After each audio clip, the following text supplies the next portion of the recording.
تو اسی لیے بھیجا ہے کہ ہم آخرت کی فکر کریں. دنیا کے اندر ہمیں بھیجنے کا اصلی مقصد قرآن اور حدیث دونوں کی روشنی میں یہی ہے کہ ہم اپنی آخرت کو تیار کریں، اپنی آخرت کو بنائیں اور اپنی آخرت کو سنواریں. قرآن و حدیث کے نصوص اس سلسلے میں بالکل واضح ہیں. اس لیے اس بات کی شدید ترین ضرورت ہے کہ ہم اس دنیا میں رہتے ہوئے کھانے کے ساتھ، پینے کے ساتھ، اپنے آرام کے ساتھ، اپنے کام کاج کے ساتھ، اپنی تجارتوں کے ساتھ، اپنی منڈیوں کے ساتھ، اپنے بزنس کے ساتھ، اپنی تعلیمی مصروفیات کے ساتھ اس بات کی بھرپور کوشش کریں کہ ہمارا ہر کام آخرت کی طرف ہم کو لے جا رہا ہو اور آخرت کو بنانے کا اس میں فائدہ مل رہا ہو. اس لیے کہ اگر ہم نے کچھ کام دنیا کے لیے کیا اور وہ صرف دنیا کا ہوا اور آخرت کا کوئی کام نہ ہوا تو پھر اس سلسلے میں ہم گویا کہ خسارے میں رہیں گے، گھاٹے میں رہیں گے. اس لیے آج میں آپ حضرات کی توجہ اس بات کی طرف مبذول کرانا چاہتا ہوں کہ قرآن و حدیث کے اندر ہمیں آخرت کی فکر کرنے اور غم آخرت کو اپنے اوپر سوار کر لینے کا حکم دیا گیا ہے. قرآن پاک کی جو آیت ابھی میں نے آپ کے سامنے تلاوت کی ہے اس کے اندر آیا ہے تبارک الذی بیدہ الملک وہو علی کل شیء قدیر الذی خلق الموت والحیات لیبلوکم ایکم احسن عملا. اللہ تعالیٰ کہتے ہیں کہ بڑی بابرکت ہے وہ ذات جس کے قبضے قدرت میں سارا ملک ہے، پوری دنیا ہے، دنیا کی طاقتیں ہیں.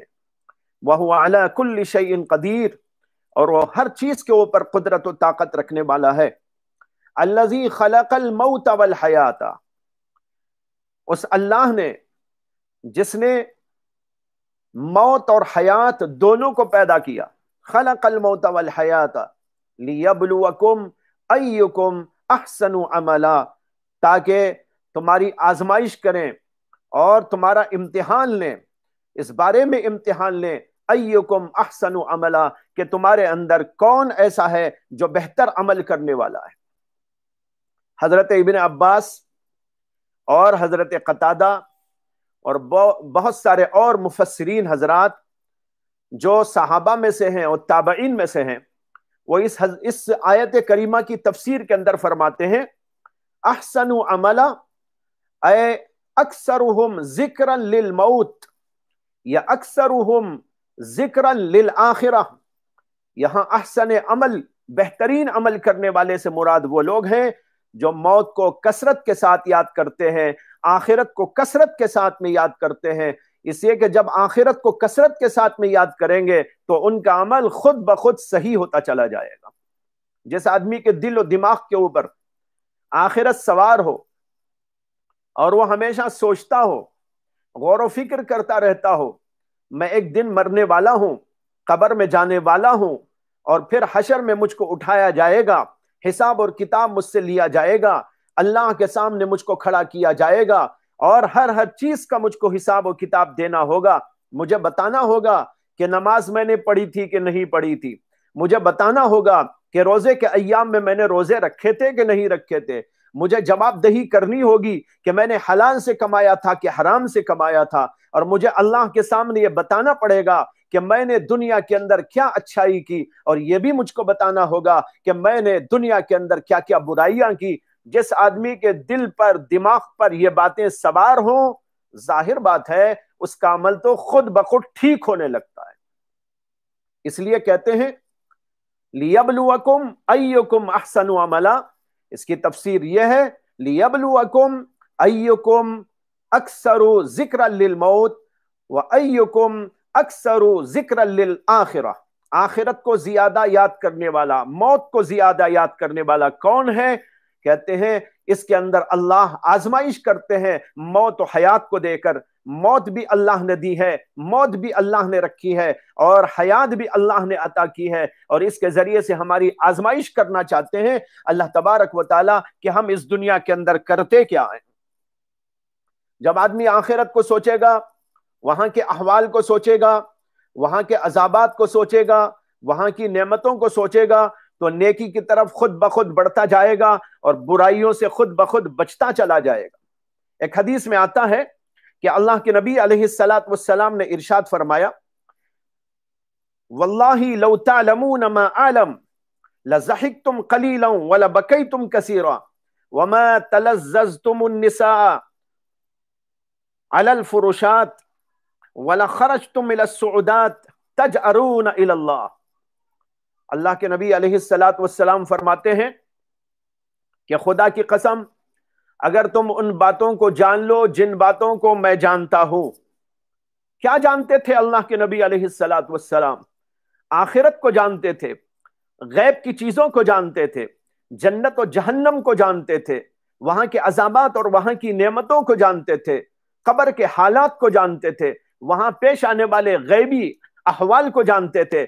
یہ ہماری نگاہوں سے اوجھل ہیں، لیکن نبی کے سامنے ان سب چیزوں کو واضح کر دیا جاتا تھا۔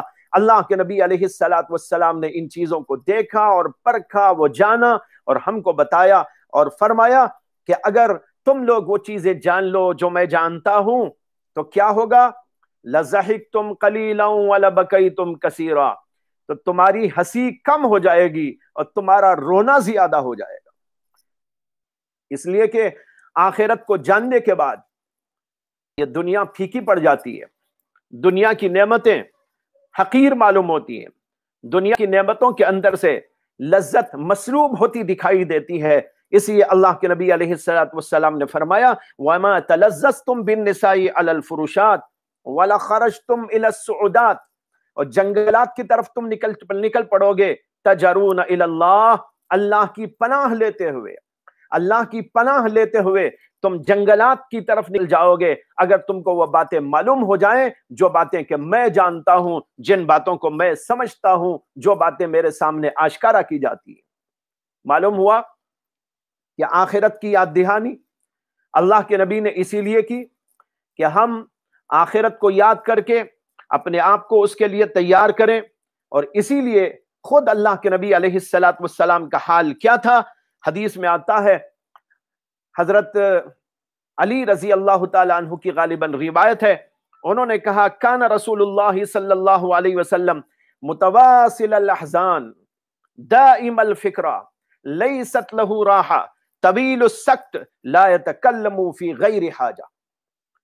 اللہ کے نبی علیہ السلام کے کچھ احوال بتا رہے، اور یہ وہ احوال ہیں جو آخرت کی فکر والے پر طاری ہوتے ہیں، یہ وہ احوال ہیں جو اس آدمی پر طاری ہوتے ہیں جو موت کو کثرت سے یاد کرتا ہے، آخرت کی فکر میں اور آخرت کی طلب میں لگا ہوا ہوتا ہے۔ اس کا حال کیا ہوتا ہے؟ اللہ کے نبی علیہ الصلاۃ والسلام کا حال دیکھیے کیا ہوتا تھا۔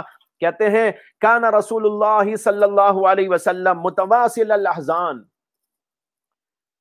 لگاتار غم اور حزن آپ پر طاری رہتا تھا، دائم الفکرہ، ہمیشہ ایک فکر طاری رہتی تھی، لیست لہ راحہ، آپ بے چین رہتے تھے اور بے چینی کی وجہ سے آپ کو راحت نہیں معلوم ہوتی تھی۔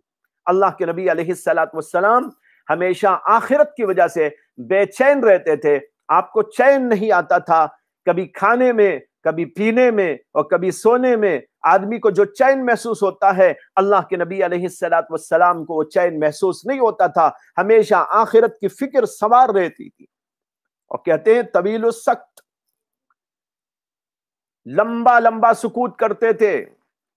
کیا مانے؟ لا یتکلم فی غیر حاجہ، بغیر حاجت، بغیر ضرورت بولتے نہیں تھے۔ آج ہم لوگ سوچیں کہ کتنی بیکار باتیں کرتے ہیں، فضول گفتگو میں لگتے ہیں، اور فضول ہی نہیں بلکہ حرام باتوں میں لگے رہتے ہیں، اور جو جی میں آتا ہے بکتے ہیں، غیبتیں بھی کرتے ہیں، جھوٹ بھی بولتے ہیں، اور دوسروں کا دل بھی دکھاتے ہیں، بہتان ترازیاں بھی کرتے ہیں، یا کم از کم فضول گفتگو کرتے رہتے ہیں۔ اللہ کے نبی علیہ الصلاۃ والسلام ہمیشہ طویل سکتہ کرتے تھے، یعنی بات چیت لمبی چوڑی نہیں کرتے تھے اور بغیر ضرورت گفتگو نہیں کرتے تھے۔ یہ حال اس آدمی کا ہوتا ہے جو سمجھتا ہے کہ میرا ایک ایک لمحہ بھی بڑا قیمتی ہے، اس میں ایک لفظ بھی میرا بلا وجہ نکل گیا، فضول نکل گیا، تو اس کی وجہ سے میری آخرت کا کچھ سرمایہ ضائع ہو جائے گا. اس لیے وہ اللہ کے ذکر میں لگا رہتا ہے، اس کی زبان کو بھی اللہ کے ذکر میں لگاتا ہے، اور اپنے اعمال کو بھی اسی کے لیے تیار کرتا رہتا ہے. یہ اس آدمی کا حال ہوتا ہے جس کے اوپر آخرت سوار ہوتی ہے. یہ ہے اللہ کے نبی علیہ الصلوۃ والسلام کا اسوہ. متواصل الاحزان دائم الفکرہ لیست له راحہ طویل السکت لا یتکلم فی غیر حاجہ. ہمیں بھی اس کی کوشش کرنا چاہیے کہ ہمارا کوئی کام فضول نہ ہو، کام ہوتا رہے، بیکار نہ ہو. ہر وقت ہم اللہ کو راضی کرنے کے لیے کام کرتے رہیں.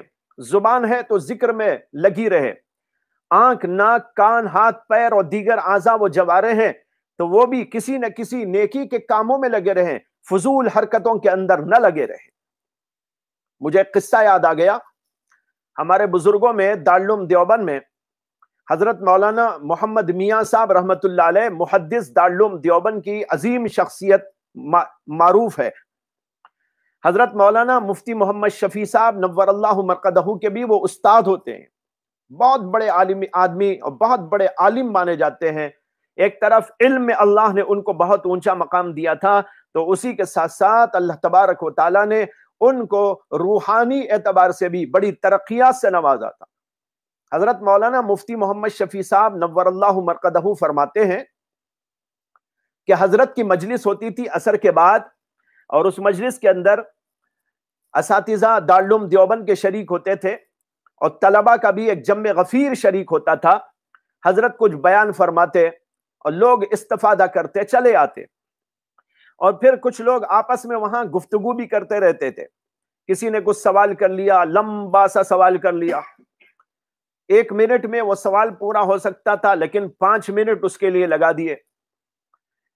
یا پھر جو ہے کوئی اور گفتگو شروع کر ڈالی، فضول باتیں بھی پوچھنے لگے. جب ایسا ہونے لگا تو ایک دن حضرت مولانا محمد میاں صاحب نور اللہ مرقدہ نے اعلان فرمایا کہ بھائی کل سے مجلس میں ہمارا یہ طرز ہوگا کہ جو بھی سوال کرنا ہے، جو بھی پوچھنا ہے، جو بھی بولنا ہے، وہ عربی میں گفتگو ہوگی. یہ سارے حضرات تو عربی پڑھے ہوئے تھے، لیکن اس کے باوجود ہر طرح کی بات کو دوسری زبان میں ڈھال کر بیان کرنا ذرا مشکل ہوتا ہے. جو بڑے علماء ہوں گے وہ تو کریں گے، اور جن کو عادت پڑی ہوئی ہوگی وہ تو کریں گے، لیکن ایک عام مجمع جس میں کچھ طلبہ بھی اور چھوٹے بوٹے ہر قسم کے لوگ، تو وہ سوالات کرتے رہتے تھے. حضرت نے فرمایا کہ کل سے ہماری مجلس کے اندر جس کو بھی پوچھنا ہے، جس کو بھی کچھ بولنا ہے، جس کو بھی بات کرنا ہے، وہ صرف عربی میں بات کرے گا. اب جب دوسرا دن ہوا اور مجلس میں لوگ جمع ہوئے تو اب بہت دیر ہو گئی، کوئی سوال کرنے والا سوال نہیں کرتا. روزانہ تو سوالوں کی بھرمار ہوتی تھی، لوگ پوچھتے رہتے تھے، لیکن آج ہیں کہ سب کے سب خاموش بیٹھے ہوئے ہیں، کوئی کچھ نہیں بولتا. علماء بھی خاموش ہیں، عوام بھی خاموش ہیں، طلبہ بھی خاموش ہیں. حضرت نے فرمایا عربی میں کہ بھئی آپ کے پاس کوئی سوال ہے؟ هل عندکم من سوال؟ تو بہت دیر کے بعد ایک صاحب اٹھے اور انہوں نے چھوٹا سا ایک سوال کیا.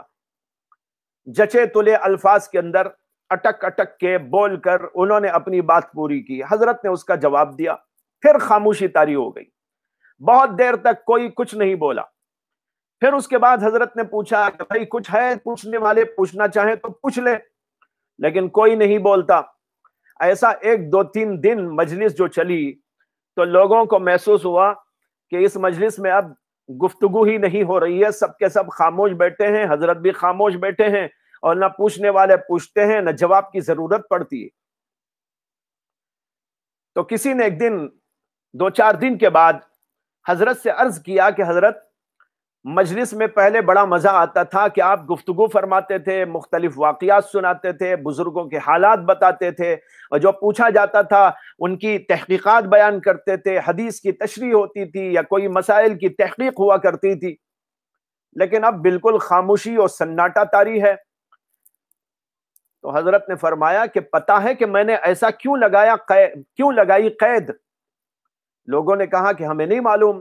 فرمایا کہ بھائی دیکھو، میں محسوس کر رہا تھا کہ لوگ خواہ مخواہ کی باتیں پوچھ رہے ہیں، بیکار کی گفتگو کر رہے ہیں اور چھوٹی موٹی بات کو لمبی چوڑی عبارتوں میں ادا کر رہے ہیں، میں نے ان کو توجہ دلانی چاہیے کہ ابھی جو چھوٹی موٹی ہماری عمر باقی ہے، اس عمر کا کوئی بھی لمحہ ہمارا بیکار اور فضول نہیں ہونا چاہیے۔ اب جب یہ قید لگا دی کہ عربی ہی میں بولو، تو اب جیسے عربی نہیں آتی وہ تو بولے گا ہی نہیں، خاموش بیٹھے گا، اور جیسے عربی آئی وہ بھی چھوٹی موٹی عربی آتی ہو معمولی تو وہ بھی نہیں بول پائے گا، اور جیسے اچھی عربی آتی ہے صرف وہی بول سکے گا، اور اچھی عربی بولنے والے جچے تلے الفاظ ہی میں بولیں گے، خامخواہ نہیں بولیں گے۔ اس خیال سے میں نے یہ قید لگائی۔ تو یہاں میں بتانا چاہ رہا ہوں کہ جس آدمی کے دل کے اوپر آخرت کا فکر سوار ہوتا ہے، اس کا حال یہ ہوتا ہے، اللہ کے نبی علیہ السلام کے بارے میں فرماتے ہیں لا یتکلم فی غیر حاجہ، بغیر حاجت اور بغیر ضرورت کے اللہ کے نبی علیہ السلام بولتے نہیں تھے۔ اللہ کے نبی پر غم طاری رہتا تھا۔ کیوں تھا غم؟ آخرت کی فکر کی وجہ سے غم تھا، اور یہ چاہتے تھے اللہ کے نبی علیہ السلام کہ ہر کام ہمارا ایسا ہو جس سے کہ لوگوں کو فائدہ ہی فائدہ پہنچے، اور ہماری کوئی حرکت ایسی نہ ہو جس کے اندر کوئی نفع کے بجائے نقصان ہو یا فضول چلی جائے۔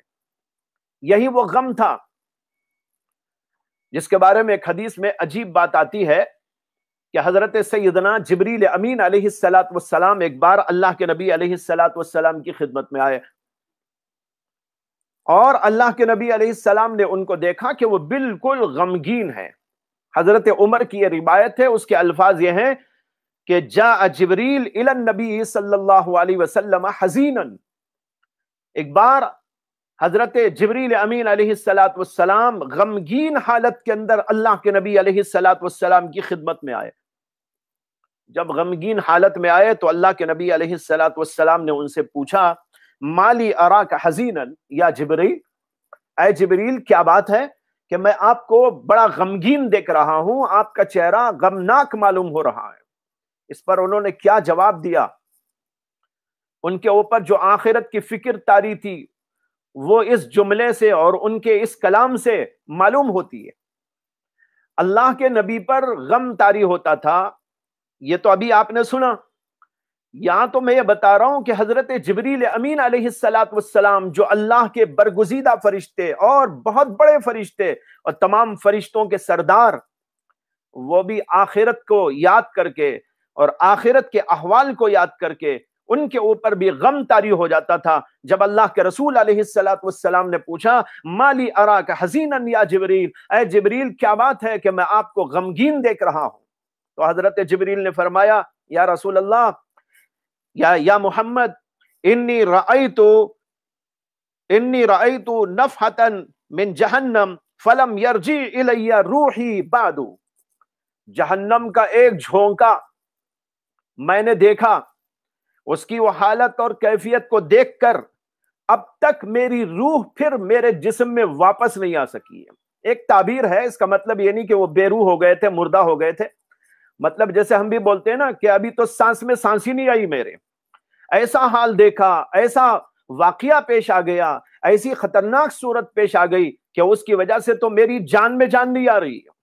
تو جیسے ہم کہتے ہیں نا، اسی طرح حضرت جبریل امین علیہ السلام نے اللہ کے رسول علیہ السلام سے فرمایا کہ جہنم کا ایک جھونکا میں نے دیکھا، اس کی وجہ سے اب تک تو میری روح میرے جسم میں واپس نہیں آ سکی ہے، یعنی میری جان میں جان نہیں آئی، اس لیے میں ابھی تک غمگین ہوں۔ یہ فرمایا حضرت جبریل امین علیہ السلام نے۔ تو بھائیو، ہمیں اور آپ کو اس بات کی تعلیم دی گئی ہے کہ ہم آخرت کو یاد کریں، آخرت کے احوال کو یاد کریں، جہنم کو یاد کریں، اور جنت کو بھی یاد کریں، جنت کی نعمتوں کو یاد کریں۔ ان سب چیزوں کو یاد کر کے دنیا کے اندر ایسے کام کریں کہ ہم آخرت کے اندر فلاح اور کامیابی کی منزلوں کو طے کر سکیں۔ ایسا نہ ہو کہ ہم دنیا میں رہتے ہوئے ایسے کام کر کے چلے جائیں جس کی وجہ سے آخرت کے اندر ہمیں کچھ نہ ملے۔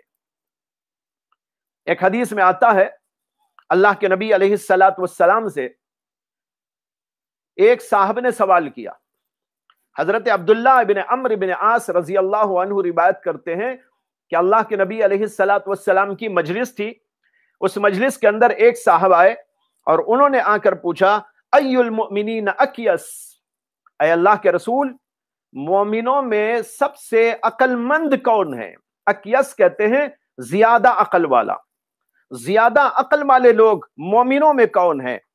اس پر اللہ کے رسول علیہ السلام نے ارشاد فرمایا اکثرهم ذکرا للموت واحسنهم لما بعده استعدادا اولئک الاکیاس۔ اللہ کے رسول نے فرمایا مومنوں میں سے جو کثرت کے ساتھ موت کو یاد کرنے والے ہوتے ہیں اور جو اپنے موت کے بعد والی زندگی کے لیے تیاری کرنے میں بہتر کام کرتے ہیں، اولئک الاکیاس، یہ ہیں عقل مند لوگ۔ دو باتیں فرمائی، دو باتوں کا بڑا گہرا تعلق بھی ہے۔